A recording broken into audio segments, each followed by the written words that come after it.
We have Ron Carter on the phone right now, calling from Keystone Corner in Baltimore. Ron, welcome to WPFW. Thank you. How are you this morning? I'm doing just great. They've been featuring a lot of your music this evening. Miles, of course, and Freddie Hubbard, and some of your own recordings, and just thrilled to have you on the airwaves tonight as you're working up at Keystone Corner with Todd Barkin. Yes, with Irene Rosas on piano, Peyton Crosby on drums, and Jimmy Green on tenor saxophone. Right. We featured Jimmy Green's new recording a little bit earlier in the show. Oh, wow. Also. So we've been covering a lot of bases and had a great conversation with Todd. Featured a lot of music performed at Keystone Corner last week in celebration of his 75th birthday. So, oh, wow. So we've been covering a lot of territory here on Thursday Late Night Jazz. Great for you. Thank you. Yeah, no, Ron. You've had an incredible career, and I'm going to be very brief, but I'd just like to condense some stuff. You know, after you came out of Eastman, you worked in New York. You're on recordings with people like Eric Dolphy. How did you hook up with Miles Davis? On page 75 of my life, I have a story. Uh-huh. It goes like this. I was working with Art Farmer at the time at a place called The Half Note with guitarist Jim Hall and drummer Walter Perkins. Art had a 2-week stint at the club called The Half Note when it's down in the village.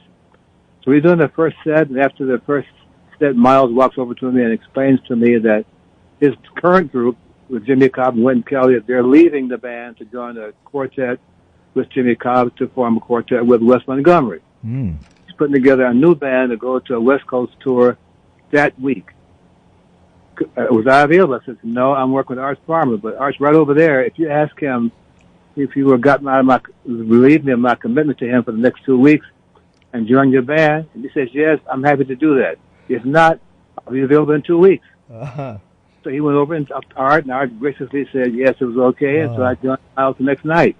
Wow. Incredible.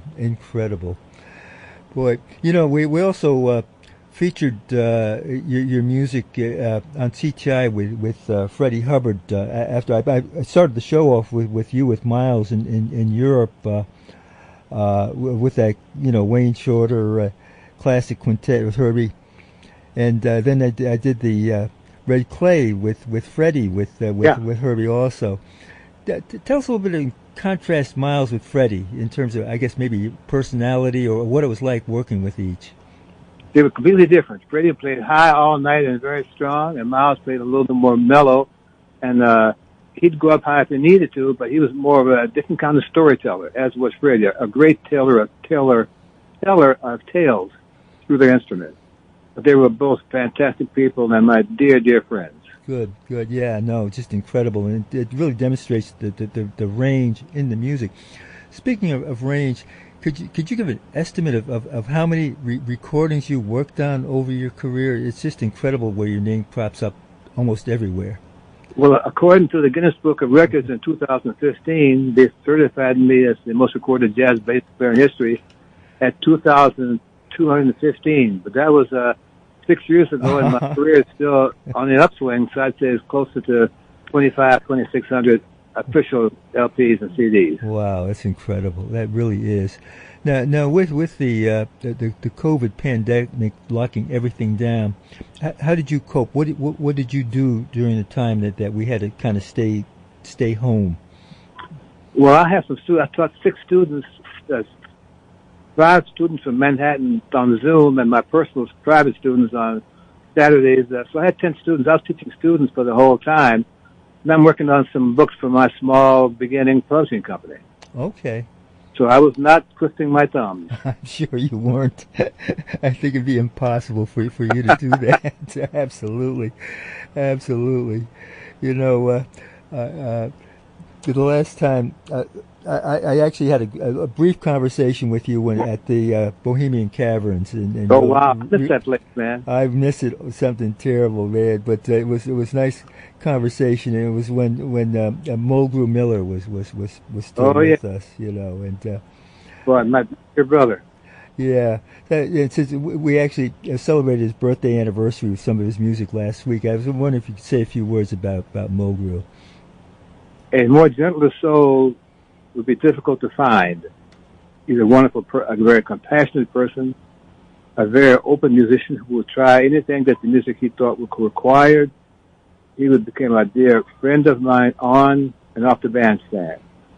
The world misses the people like that, and I'm sorry he's gone. Absolutely. You know, I interviewed him on stage a couple of times. Had some great conversations with him. I can only imagine.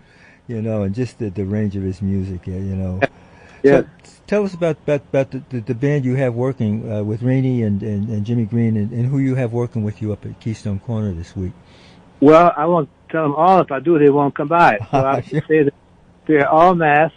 They all had double shots, and they're all great people to come and spend 75 minutes set with Friday, Saturday, and Sunday. Come by for a double dose. Absolutely. So, how did you connect with Jimmy and Rainey?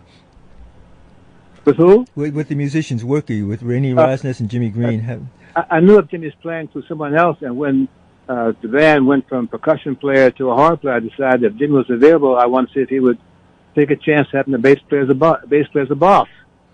Uh-huh. He looked very forward to the challenge, and he's still taking care of business. Okay. I knew Irene through working with her through various projects with Phil Woods and occasionally her own band, so I was always aware of her ability to do the jobs I heard her play, and I wanted to see if she was interested in, again, being part of a band where the bass player was basically in charge, and she looked forward to the challenge too. So we're all growing together at who's responsible and who accepts the responsibility, who contributes, how much they contribute. Their contributions are always interesting and very much necessary. So we're having a big party down here. Fantastic. What's coming up after this gig at Keystone Corner? Well, we're still waiting for the world to open up. We all have commitments, and we're waiting for the countries to let us in. So it's hard to plan the tour because France is not available according to the CDC, and Italy is not available. Germany's in trouble, so we'll wait to see where the next gig falls.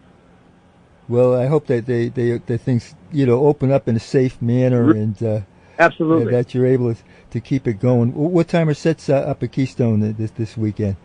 7:30 and 10. Okay, folks. And on Sunday 5 and 7:30. 5 and 7:30. And we're playing all of music all that time. So come on, don't fool around. Absolutely. Keystone Corners, 1350 Lancaster Street, and you can go to Keystone Corners. Phone number is 410-946-6726. Again, that number is 410-946-6726. Keystone Corner, Baltimore. God bless Todd Barkin for keeping the music alive. And yes, 3 times. And thank you, Ron Carter, for all that you've contributed to the music. Throughout my lifetime. I've been.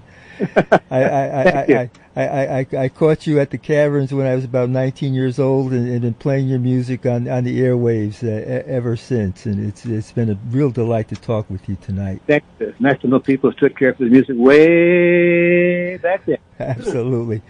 Again, Ron Carter at Keystone Corner this weekend through Sunday. Todd Barkin. Yeah, thank you, Ron, for calling in tonight. Appreciate the conversation. Just take care, please. Likewise.